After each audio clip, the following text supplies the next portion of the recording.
You're listening to the PRO Media Network. The next level in entertainment.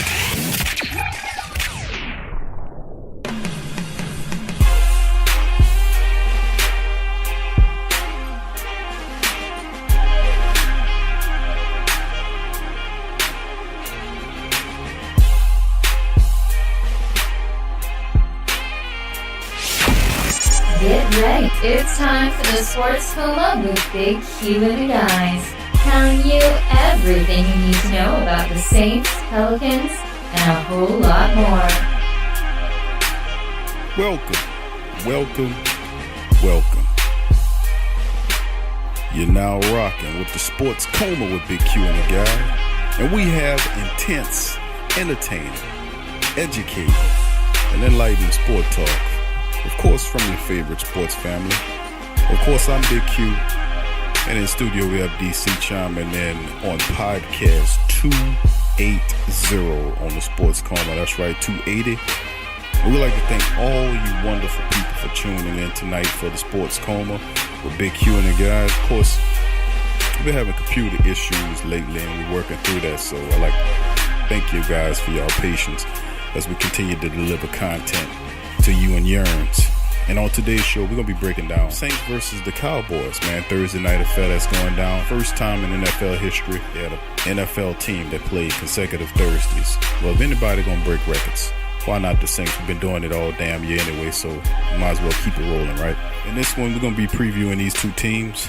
And also, we're going to talk about a couple of the things that's going on. We got a little poster board material been thrown at us about the Cowboys. Now, the Saints, of course, this could be a down the line, a Sports Coma question of the day. Feel free to chime in. Of course, this isn't, but I can see it maybe as a B question. Of course, we're going to give you the A question later on, but the Saints, we know the Saints' hottest rivalry in history, the Atlanta Falcons, hand down. That's the rivalry for the Saints. Saints and Falcons top as far as the Saints are concerned. But the second rivalry used to be the 49ers back in the day when we were part of that old NFC West. Remember that? When they reformatted the league, you know, they created the South, put us in there with Atlanta, Tampa Bay, and Carolina. But I've often said that the Saints' second biggest rivalry, as of recent times, have been the Cowboys. You go east is Atlanta, you go west is the Cowboys. And they talking a lot of smack, especially DeMarcus Lawrence. Now, let me remind you, DeMarcus, you're not DeMarcus Ware. Okay, your name is DeMarcus Lawrence, not DeMarcus West. Easy to get confused. Both played for the Cowboys, but one is a hell of a lot further than the other. Although Lawrence is pretty good, but you're nowhere in any position to be spouting off and talking crap to the Saints offensive line or any part of the team. You won't talk to the special teams. That's what you do. Don't talk to the offensive line or the defense or anybody on the Saints team. But we're going to break that DeMarcus Lawrence very, very explicit comments down and tell you what he said, because it's not a smart move to do to piss off a team that's going to stump on you anyway. We're going to talk about his commentary. We also going to have other Saints news and notes we're going to share with you today, and that's also Pro Bowl voting. We're going to share that with you today. The injury report, DC is going to go over that with you, and other news such as Ricky Jackson, the All-Pro Hall of Fame linebacker / defensive end. Ricky Jackson had surgery, brain surgery. We're going to give you an update on that just in case you didn't know. We also have interviews from Sean Payton and Drew Brees. And then of course, we have the question of the day, which we'll give you momentarily. And then we'll read the replies from the previous question. All at today in episode 280. And without further ado, let's get right on into it. Saints matchup against the Cowboys. Like I said, it's in Jerry's world this time around. The whole series since the Saints started playing and the Dallas Cowboys way back in October of 1967. The all-time series lead is the Cowboys beating the Saints 16-12. Now, of course, the last 5 matchups since 2010, the Saints have beaten them four out of the last 5. 4 out of the last 5. If you spanned out 10 matchups, the Saints even had more dominance. At one point, they beat this team from 98 to 2006 5 times in a row. So it's been, for over the last 10 years, the Saints have dominated the Cowboys in terms of wins. The last win, last time these two teams played was in 2015. And, of course, the Saints got that win in overtime, 26-20. Now, a lot of people remember that because that was a C.J. Spiller overtime run. As soon as they got the ball in overtime, C.J. broke down the field. Game over. They beat them in, they were in New Orleans, matter of fact, for that win. But they're going to Dallas this time around. And the last time we played the Cowboys in Dallas was of 2014, and August of 2014, and we did lose that game 38-17. So we beat them in Dallas before. Back in 2012, we beat them 34-31 in overtime. And then another matchup back in 2010, we beat them 30-27. So we beat them in the Dallas before. Now I say all that to say this: we're gonna bring it full circle, because. And I'm going to bring DC in here before I get on my customary rant and start talking mess about this team. But DC, you seen the indicators. You heard some of the commentary made by DeMarcus Lawrence. That's one of the questions I want to get into here. These comments I want to get in and what he says. Let's hear your comments and your opinions on what DeMarcus Lawrence says about the Saints. I think he bucked up because he's going up against the second worst offensive line in the league right now and giving up sacks. So he must have been tearing his second unit up in practice. Now he's feeling himself. But just remember, Cam Jordan did like your tweet, so he better stop because you're going to get your quarterback hurt. I don't think Sean Payton was worrying about you too much. Now you made it to the bulletin board, so we definitely have a special play designed to embarrass you, my brother. So I think it's a lot of frustration setting in, and you know, sometimes you had them people, you know, you play basketball, they know they can't beat you, so they just try to talk you out your game. They just start saying all type of crazy stuff and hope that you lose some confidence. Because I don't know what offense he be looking at, but I done seen the Saints win every type of which way and win games all close. It ain't like the offense get rattled, so I don't know what the hell he talking about. So I think it's a little bit of delusion. Maybe somebody spiked his Gatorade or something.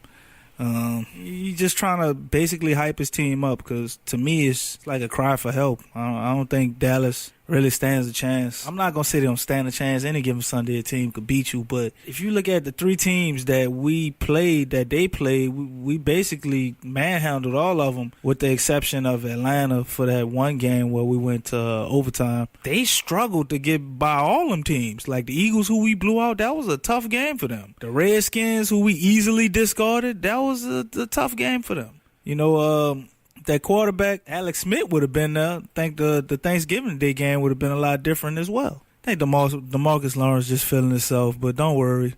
Come Thursday, we'll knock him back down to reality. Yeah, I'm not going to even read his comments. They were too explicit for me to get into. To talk about all of the mess that he was spouting off about the Saints and, well, pretty much speaking in generality.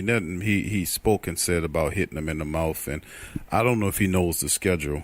But we've been beating teams that were supposed to be playoff teams all season long. And this is the thing I want to make mention of, too, that we've played a lot better defensive linemen than DeMarcus Lawrence. Like I say, he's not DeMarcus Ware. I mean, maybe he's getting it twisted. Got 1 year left on his contract. He's trying to play his way. He got 8 sacks on the year, pretty decent. And let's not get it twisted. The Cowboys' defense is pretty good. They are better than what they've been in some time when they're healthy. And they are playing pretty good. But that's not a matchup for the Saints offense. If you look at the best defensive line possibly the Saints played this season was the Los Angeles Rams and what they did with them. So why would I not think in my mind that the Saints couldn't possibly turn out even the same outing against DeMarcus Lawrence and Randy Gregory or whatever his name is? So, I mean, like I'm saying, not that we understand where they're coming from. We know this team is good and they're trying to catch fire, but man, you just in a way. You're in a way and you're just going to get dealt with the same way the rest of these teams are going to get dealt with. So let's just move past that. Let's get into the injury report, DC. Let's talk about the injury report of who's going to be playing in this matchup with the Saints. What's going on? Yeah, it's looking pretty positive this week. We got a lot of people with limited practice, but, that usually means most guys are going to suit up. Maybe one guy might throw you for a loop, but Tyron Armstead, of course, he's still out. This is going to be his third game that he missed, so hopefully he'll be back for that Carolina game that we're going to have coming up. Definitely going to need him for that one. Dan Arnold had a lightweight chest injury. I guess he almost had a heart attack catching his first career touchdown. And he was limited in practice all week, but he practiced full today, so, he looks like he's going to show up. P.J. Williams had a hip issue earlier in the week. He was limited in practice all the way up till today, and he practiced fully today. Traquan Smith and that toe issue was limited in practice all week until Wednesday, and I guess he must have read DeMarcus Lawrence comments because he's suiting up. Andrus Peat had a shoulder, was limited all week, full practice today. Will Lutz had a back issue, was limited early in the week. Full today, Marcus Davenport was limited early in the week, but a full practice today. So that's pretty much it. Other than our guys that we have on injury reserve that you all are well aware of. Nobody's coming back at the moment, but as I was looking at our injury report, I noticed that Dallas has an extensively long list, so maybe I should go over their injuries. But while I was looking at our injury report, I noticed Dallas had two very important players that they would definitely want to suit up with. Zach Martin, who's questionable. He had light practice all week with a knee issue, and also Tyron Smith is going through some things. He didn't practice all week with a neck issue. Tyron Smith is probably their best offensive lineman, man, so that's very, very important. So not wishing on their downfall or nothing, but be a lot easier to work on the Saints defensive line if Tyron Smith didn't show up. But if we did, they just going to try to say we won because he was hurt. All right, appreciate that injury report. Let's look at some of the statistics in this matchup. Of course, Dallas coming into this one against the Saints. Saints 10-1 winners of 9 in a row, 5-0 on the road. Let me tell you that again, 5-0 on the road.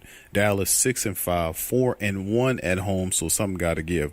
The Cowboys on a 3-game winning streak, beating Washington, Atlanta, and Dallas, all in close matchups. You know, the Saints, of course, not close any matchup over their last handful of games. Now, of course, looking at some of the top season leaders for both teams, Drew Brees coming into this one, 272 out of 356 for 3,135 yards. He has 29 touchdowns and 2 interceptions. And one of those interceptions shouldn't have happened. A shitty referee failed to make a call for that one. So really supposed to have one. Dak Prescott, 219 for 336, 2,427 13 13 touchdowns, 5 interceptions. Numbers almost similar to what the LSU quarterback would throw. Nothing impressive. Rushing yards, Elvin Kamara, 150 carries for 706 yards, 11 touchdowns. Zeke has 217 carries for 1,074 yards and 6 touchdowns. He broke the 1,000-yard mark again. And, of course, the greatest wide receiver right now in the NFL, Mike Thomas, 86 catches for 1,080 yards and 8 touchdowns. And then the Cowboys' top receiving threat is their slot man, Cole Beasley, 46 catches, 459 yards with 2 scores. DC broke the injury report down. The points per game for team stats, Saints coming to this one averaging 37 points a game versus the Cowboys 21 points a game. Now the Saints numbers points against us are steadily dropping. They're now 23 points a game that the Saints are allowing. Now the Cowboys only allow 19 points a game. That's pretty good. You got to give them credit. The defense is cleaning it up. Now, the offense, Saints giving about 291 yards a game through the air and rushing 133 yards on the ground. The Cowboys 220 through the air and rushing 134.5 on the ground. For the defenses, Saints allowing 376 yards a game. 303 of that is through the air and only 73 on the ground. That's tops in the NFL. Dallas Cowboys 348 points yards a game that the defense is allowing, 254 of which is through the air and 94 on the ground. So that is impressive as well. So once again, something is got to give. Now in this matchup, obviously, you know who we're going to pick. We know that the Saints are going to be the top dogs in this matchup. You know, it's obvious to me. I mean, you look at what the Cowboys are doing, and not to take nothing away from their defense, but statistically, they're a pretty good defensive team. But the problem ain't with the Dallas Cowboys defense. The problem's with the offense. Now, of course, they got Cooper. Of course, they got the other guy there. They got Beasley, who's the top man, and they haven't fully gelled yet. They still need a tight end, and they still got Elliott. Now, why would I not think in my Saints brain that if you put the Saints against the best running backs in the NFL, which would they faced this year, with Ty Gurley is clearly having an MVP season, you can add him in the conversation behind Mahomes and Drew Brees. He is having an MVP season. Check his records. Outside of that, we've played guys like Joe Mixon, who's the poor man version of Ty Gurley. We've had nothing but tremendous running backs. We've shut down this entire season. Why would I not think they'll do the same with Zeke Elliott? You know, if the Cowboys are going to beat the Saints, not only if the defense has to step up and play, but Dak Prescott has got to play a level that I haven't seen him play this season. So I don't, and in my mind, it's going to be the same recipes because Atlanta has a way better offense than what the Cowboys have, in my opinion. They couldn't score with the Saints, so what the hell think would make a Cowboy fan think, or somebody, just the NFL person think that, oh yeah, the Cowboys are going to score with the Saints. It will not happen. It won't happen. Drew Brees has got this offense clicking. They don't know who they're going to throw to. They're going to double Mike Thomas. I already know what you're going to do. You're going to do what the Falcons did. They're going to try to double Mike Thomas, and they're going to look out for Alvin Kamara. Then they're going to be killed by more undrafted guys than you could possibly imagine. Simple philosophy. That's why they're unstoppable. DC comments. I don't care if their offense did score. They're not going to win this game in one phase. They have to have a 3-phase game. They got to bring special teams. They got to bring defense. They got to get turnovers. Saints are a juggernaut, man. You ain't gonna just beat them. Let's say they scored 3 touchdowns in the first quarter. The Saints will still come back and beat them. They pretty much got to have a phenomenal night. I don't see it happening. Not in prime time. Dallas has been sloppy all game. Best thing they got is Zeke Elliott. You shut down Zeke Elliott as it shows.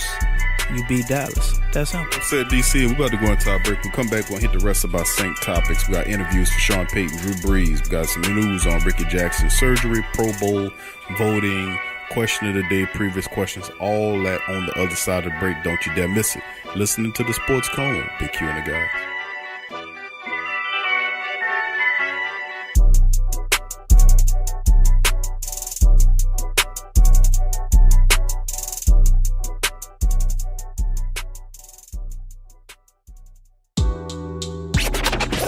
I'm a Saints and Pelicans fan, so the only podcast I can get my fix is the Sports Coma with Big Q. The guy's intense, funny, and they always keep it real. Check out the Sports Coma with Big Q and the guys. What's up, sports world? It's Big Q talking at you from the PRO Media Network, letting you know that we're attempting to make things a lot simpler on our listeners and viewers of our mini podcast. So as a result, we're leasing down a lot of our shows to have their own channels for your convenience. Starting soon, shows like Ring King Boxing, LSU's Tough Tiger Talk, the Pelican Postgame Report will all have their own individual YouTube channels. So thank you for working with us during this process. Thank you for subscribing. Thank you for sharing. Thank you for commenting. Thank you for everything. Thank you for your donations and support for our platform as we continue to improve moving forward. Peace.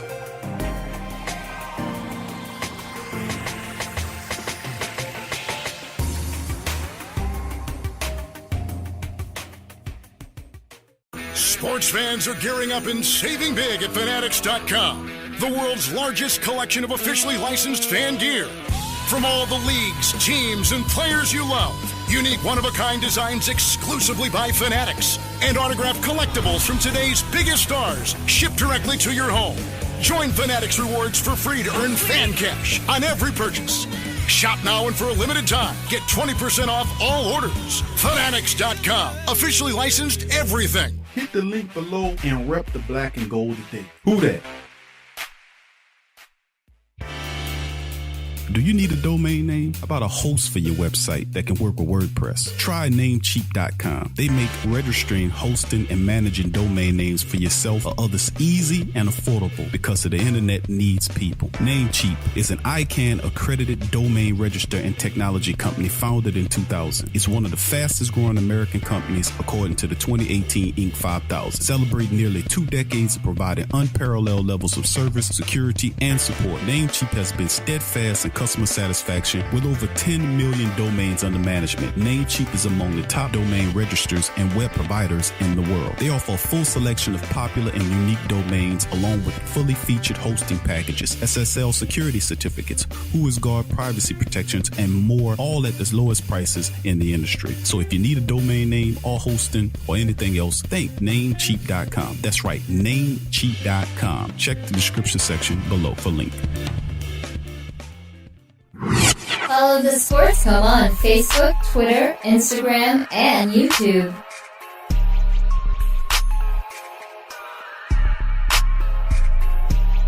You're listening to the Sports Coma with Big Q and the guys on the PRO Media Network.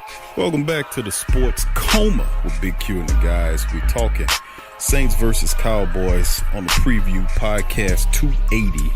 In the first segment, we went through a bunch of stuff, man. We broke down trash talking by DeMarcus Lawrence of the Cowboys. Some other Cowboys said some other stuff, but you can go read that trash for yourself. Saints are too focused to allow foolishness like that. And you know what? Like I said, we play way better defensive lines than what the Cowboys could present to us. So maybe they think they're hot stuff, but we've seen it. We've seen way better versions of lines and defenses than whatever you could present.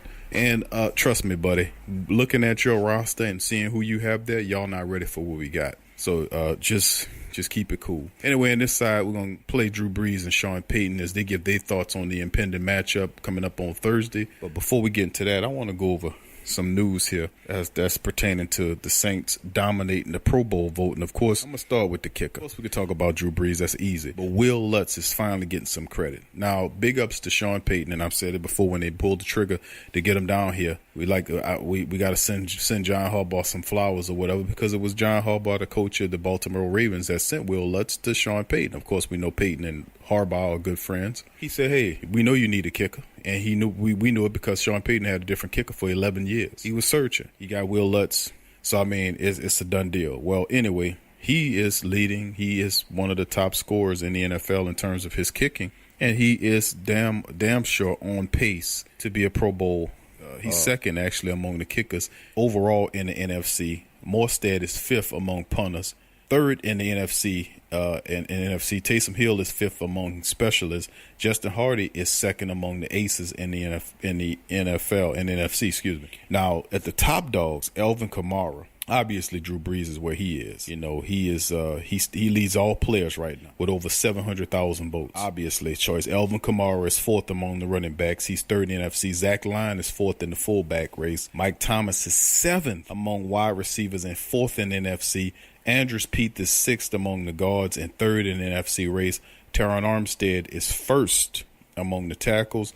Ryan Ramczyk is fourth among tackles and third in the NFC. Max Unger is second in the centers and first in the NFC. First in the NFC, Max Unger. Remember how we got Max? We got him by trading Jimmy Graham out there. And we got him in this just a terrific trade if you think about it. Cam Jordan on the defensive side, he's seventh in the NFL among defensive ends, but he's fifth in the NFC, should be higher. Sheldon Rankins is seventh among the D tackles and fifth in the NFC. He should be higher. So still some Saints not getting any respect. Alex Anzalone is also on the list. He's ninth among inside linebackers, seventh in the NFC. Marshawn Lattimore is seventh among cornerbacks and fifth in the NFC. He should be a little higher than that as well. Marcus Williams is eighth among free safeties and fifth in the NFC. And Kurt Coleman is getting a little play. He's eighth among strong safeties and sixth in the NFC. That was a surprise to hear Kurt Coleman in the mixture and not Von Bell. You know, so let you chime. Hold on. Here, DC to chime in. I think the Kurt Coleman thing is actually. I think they think they're voting for Von Bell because Kurt Coleman. Has Kurt Coleman forced any turnovers? Like I don't remember seeing any. Might have to pull his stats up. I think it's just an accident. I heard some people saying the way they had the ballots set up, you could accidentally pick the wrong players and different things. Oh, and another shout out to the Saints family. Go and keep voting. There's unlimited votes. You can do it more than once. Michael Thomas is definitely too low. Kamara can definitely be a spot higher. Max Unger's number one, so much higher for him to go there. Cam Jordan needs some more votes. Sheldon Rankins as well. And maybe we should make things right and get Von Bell some more votes. Because I think they definitely meant to do that other than Kurt Coleman. And Taysom Hill is fifth. He right down the outside, too, so y'all might want to vote a little more for him. I think you might have something there because it doesn't make any sense for Kurt Coleman to be on that list. Got to be Von Bell because if you look at the statistics of the teams overall on the season, the top two people on the team is Demario Davis. Piece up to him. 76 total tackles. Demario Davis don't have any votes. He needs to be on that list. He has 76 total tackles, 3 sacks on the season. He's playing like a madman. By the end of the season, going well over 100 tackles. Von Bell is behind him. He has 55 total tackles for Von Bell on the year. So, Von Bell is playing well. And then way maybe 8th or 10th down the list is Kurt Coleman with 23 tackles. I think that's definitely, obviously, a mistake. So, because we've been watching Kurt Coleman and he don't deserve an award for anything except for maybe being a good teammate and helping out some of them young DBs. But outside of that, Well, let's go into our next next topics here. We're going to play some Sean Payton, then followed by Sean, we got Drew Brees. He's going to chime in on their thoughts about the upcoming matchups. Here's both those guys. For a long time, I was taught as a young coach in this league that position group permeates throughout your locker room and your team. And you draft to it, you sign to it, and we've been fortunate over the years to have some really good offensive lines, and I just think it's critical to everything you're trying to accomplish. How does Byron Jones look for them at corner? Good. He's long. He's done really well. He's having a good year. He's real comfortable in their press technique. The scheme really fits his skill set. He's instinctive. He's got good ball skills. I think he's playing real well. Just one of the things that a lot of the players talk about is how the position coaches accept feedback from them and kind of take that stuff into consideration. How important is that just as a coaching staff to kind of have that dialogue? Relative to just what we're doing? And yeah, just allowing players to have some input instead of saying this is just the way we're doing it, not listening to some of the things. I think it's good. Every once in a while the suggestion box is in the lake. But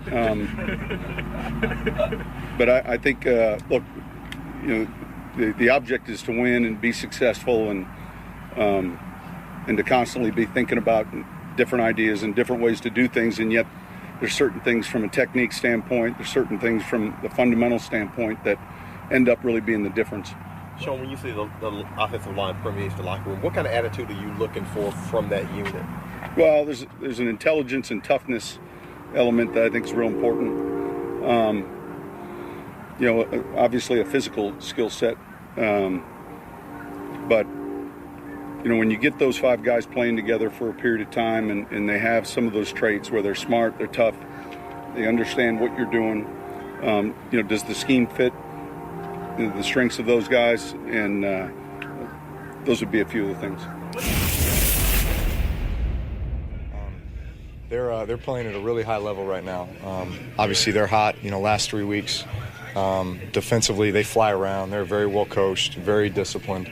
They're taking the ball away. They're just doing all the things that great defenses do, getting pressure on the quarterback, good against the run. So really in every facet of what you would say is winning football, championship caliber football, these guys are doing it right now. As far as, I know we ask you this every time you go back there, but since you grew up a Cowboys fan, is it just kind of something that's no big deal, or is it always just something that kind of you smirk a little bit? I can't say it's no big deal. Go back to the home state. That's where I'm from. I'm from Austin, Texas.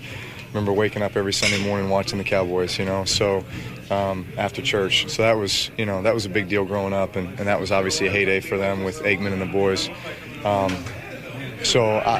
Played a state championship game in the old Texas Stadium, right?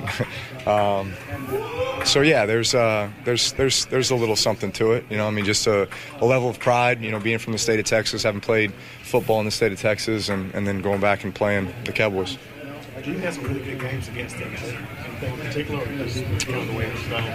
I guess just the way it played out. I feel like they've had some really good teams when we played them. They've had playoff teams. I feel like there's always been a lot at stake. You're always playing for a lot. So these are the type of games you want to play. They're different. Hey, Drew, Jason Garrett mentioned today that you're playing like you're 23 years old. Do you feel 23 years old? I feel 25.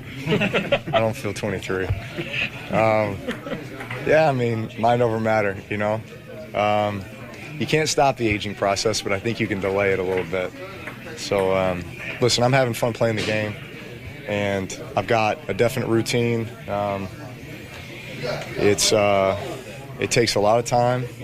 Not just the time to prepare for the opponent, talking film work and studying the plan and practice time and all that, but the time it takes to recover and take care of your body and the maintenance in the weight room and all those things.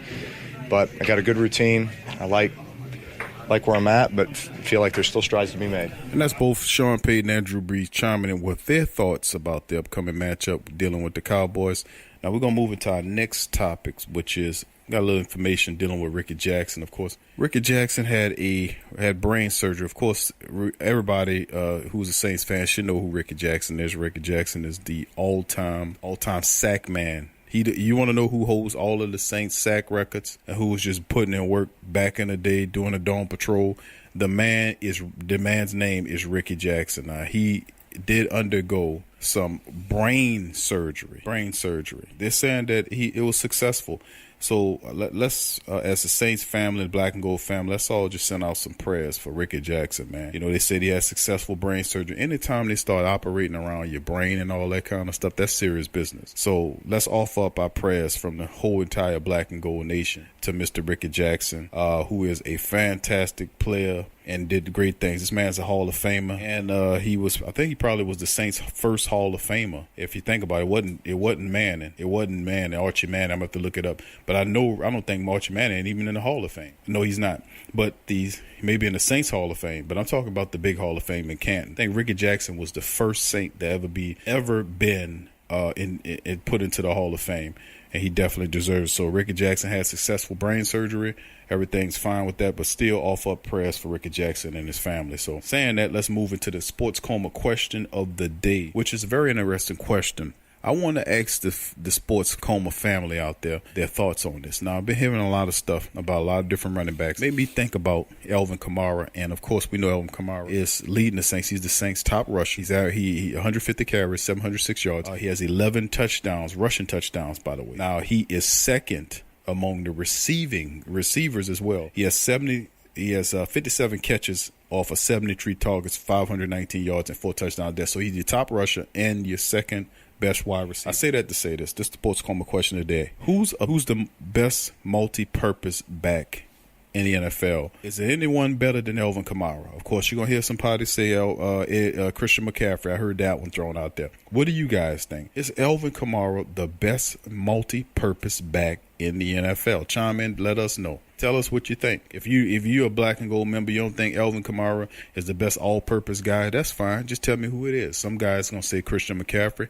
Some guys might say Ty Gurley. That's very good choices, but you tell us what you think about the Sports Coma question of the day. I think that's a pretty good one. And also a little bit more news on the Saints. The fact the Saints actually could clinch this week. With a win over the Cowboys, the Saints could actually clinch the playoff berth. They can clinch it. They can actually seal the deal and hold one of the spots for a playoff. This would win a win over the Dallas Cowboys. So it'd be sweet to beat the stinking rotten Cowboys and then get a playoff berth on top of it. So that'll be interesting news. So with a win over the Cowboys this week, the Saints can clinch a playoff berth. I think that's absolutely tremendous. And now let's get into our Sports Coma question. The previous question of the day, we're going to read the replies. Well, this previous question of the day was, is Sean Payton holding back some offense here for the playoffs? That was the question I asked, and we got some good comments from a lot of great people out there in the Sports Coma land. Is Sean Payton holding back some of that Saints offense, getting ready for the playoffs? And let's read some of the comments from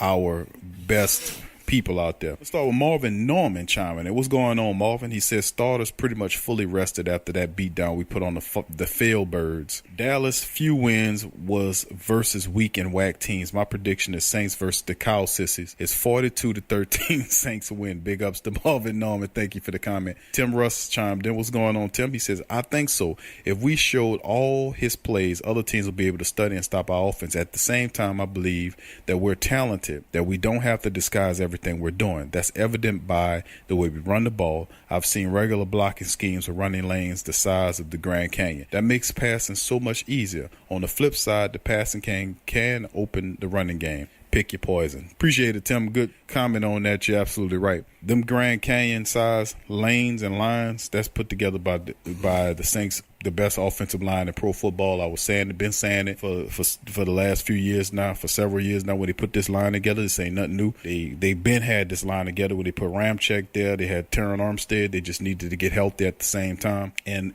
learn each other.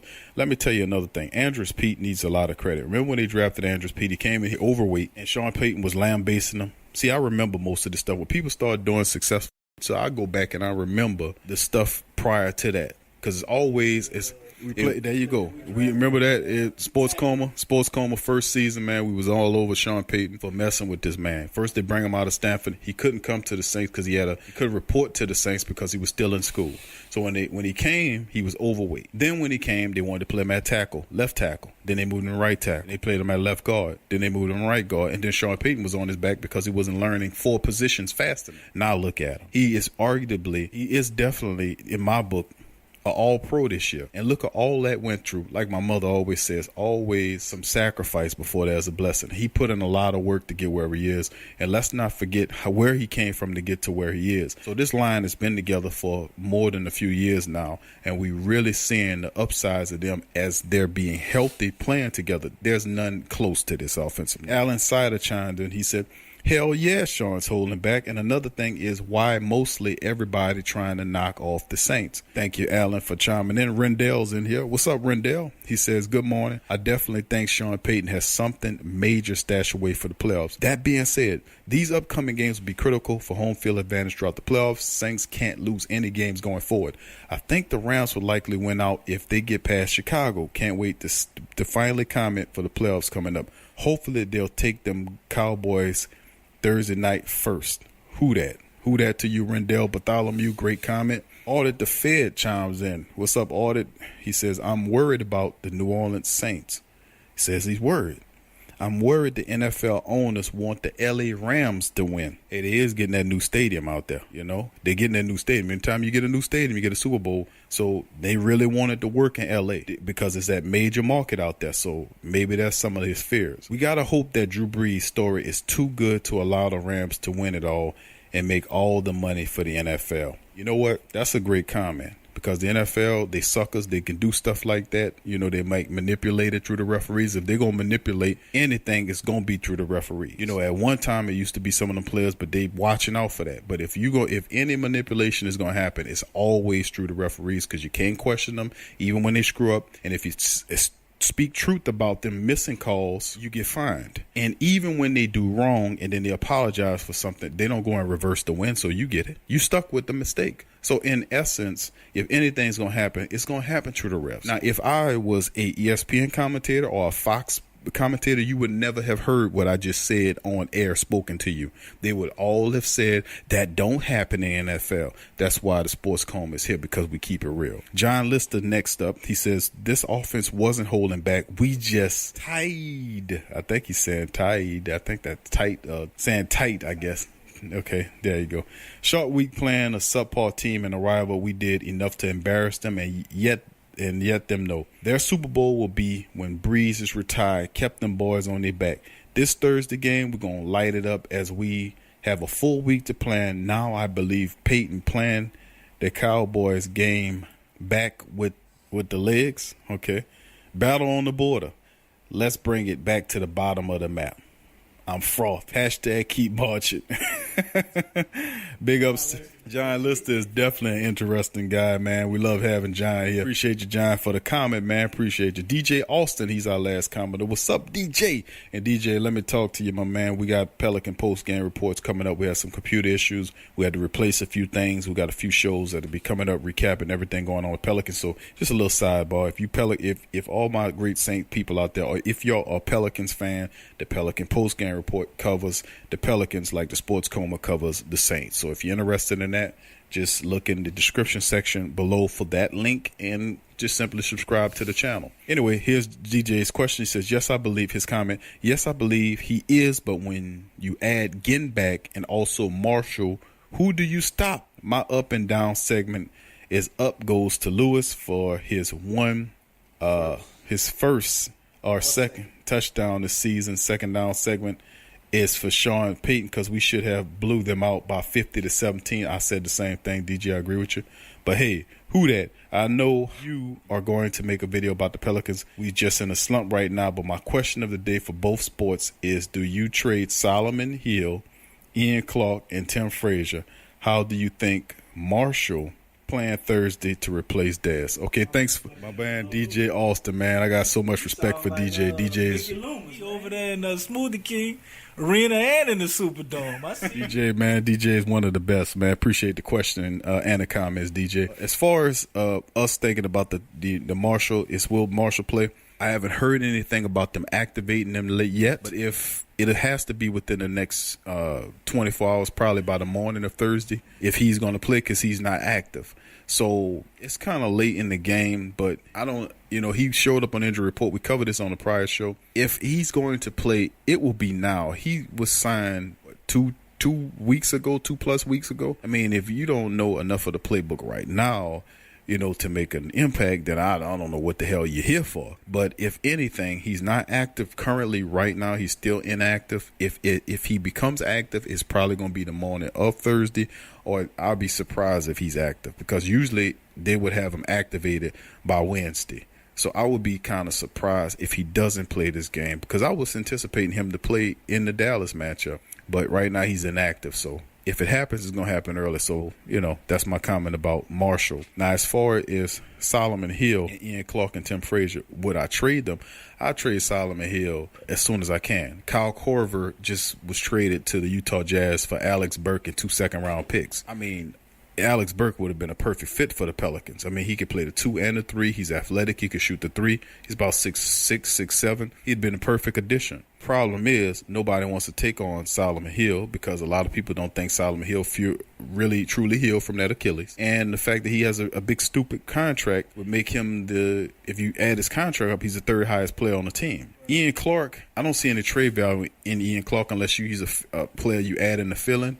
But if you really want to move, if they was trying to do the Otto Porter deal, Otto Porter makes $20-something million a year. You just can't send Solomon Hill up there. You're gonna have to package him and E'Twaun Moore and a pick to get up there. You really want to do that and be stuck with Otto Porter making $20 million this year and $22 million next year and $27 next year, and Anthony Davis not staying. But you hear all the rumors coming out and all the boo birds, and let me tell you something: where there's smoke, there's fire. Elvin Gentry will be the main reason. I'm gonna say this now: Elvin Gentry will be the main reason why Anthony Davis is running out. If he just chooses to leave, it's gonna be because of Elvin Gentry, because Elvin Gentry, Anthony Davis ain't signed up here to play no goddamn center. He is not a center, and if you're going to run small ball rotations, that's fine, but not every goddamn game. You don't run a small ball lineup out there every damn game. But I ain't going to get all into that. If y'all want to hear the rest of my commentary, and DC has some commentary on it as well, he did a few shows, you can go to the Pelican Post Game Report channel and listen to it. You don't even want the man. He been saying that. You got 3 forwards in the Anthony Davis don't want to be a center. When he signs Julius Randle to the team, Anthony Davis said in the press conference, we covered it on the Pelican Post Game Report. He said, "Oh, they signed Julius Randle. I guess I'll be playing center." Oh, so that's how you found out. See, this is the kind of nonsense we got to deal with. But you can, like I said, listen to the Pelican Post Game Report for the full breakdown. As far as the Saints, we'd like to thank all of our great commentary from all our great commenters out there. Remember that we also if you want to help the sports come out, you can go to our Patreon page at www.patreon.com/the PRO Media Network.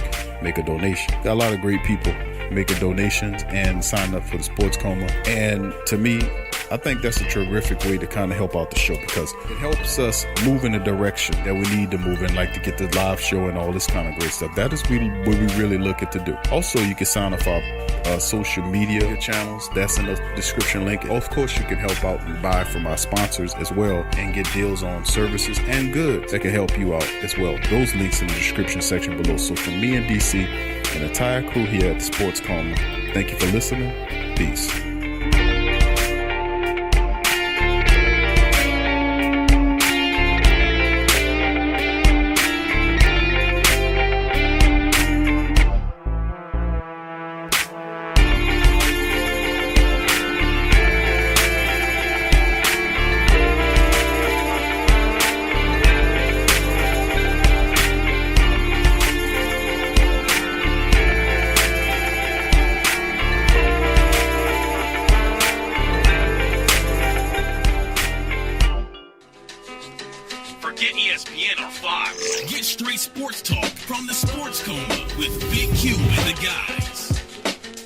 Thank you for listening to the Pro Media Network, who provides hours and hours of free edutainment to you and yours. If you are benefiting positively from our content, please donate to help us grow our platform by going to www.patreon.com/the Pro Media Network. That's www.patreon.com/the Pro Media Network, and support the true independent artists.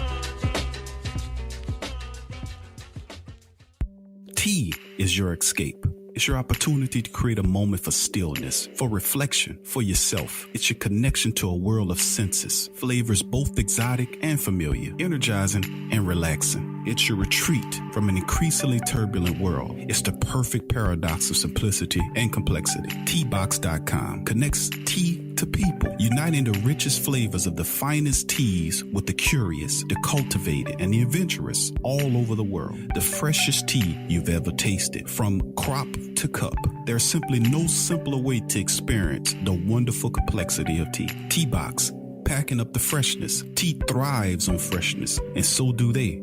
Teabox temperature and humidity control facility ensure that tea is maintained. The teas themselves go into oblique bags with aluminum layers that protect them from excess moisture and light. With Teabox, shopping for fresh, loose leaf tea is easy because you make an informed purchase. You know exactly where your tea is coming from. So for the freshest teas in the world, check out Teabox.com. That's right, Teabox.com. Check the link in the description section below. Go to newfrog.com for all of your electronic gadget needs. Fast becoming #1 online seller of cell phone and accessories, consumer electronics, automobiles and motorcycles, home and garden items, 5D diamond painting crafts, electrical and tool supplies, computer and networking supplies, lights and lighting supplies, sports and travel items, toys and hobby supplies, apparel and accessory, mother and kid items, health and beauty items, and much, much more. Newfrog.com has up to 70% off on some products. And you can check out their weekly promotions for all the best deals. Remember, when thinking online electronics and gadgets, think Newfrog. Newfrog.com. Check the link in the description section below.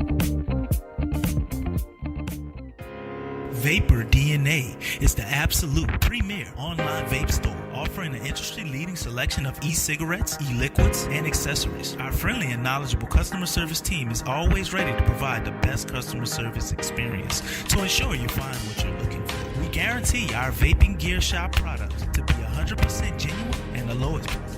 We are so confident in our selection and our customer service. We will offer our customers a 45-day refund policy. That's right, a 45-day refund policy. We are proud of this offer for 3 simple reasons: quality, selection, and price. And that is the reason you should choose Vapor DNA for all your vaping needs. That's www.vapordna.com. Again, that's www.vapordna.com.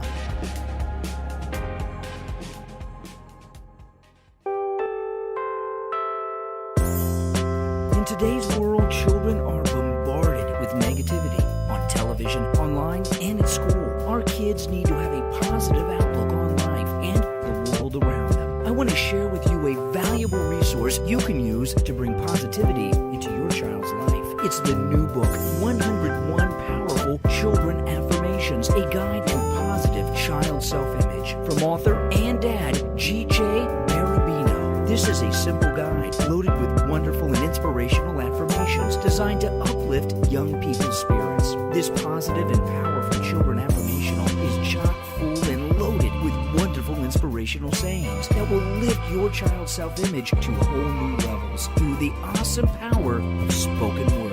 101 Powerful Children Affirmations, a guide to positive child self-image, from author and dad G.J. Barabino. Available on Amazon. Order a copy for yourself, your child's teachers, or anyone you know with children. 101 Powerful Children Affirmations, a guide to positive child self-image. Order your copy today.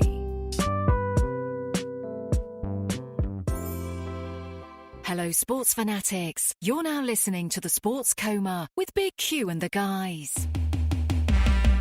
What's up, sports world?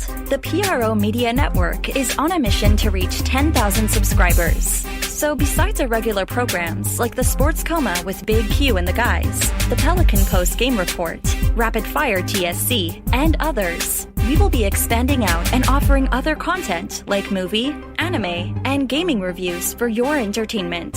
So if you enjoy our content, please donate at our Patreon page. Also subscribe, comment, and share. And help the PRO Media Network reach 10,000 subs. Peace.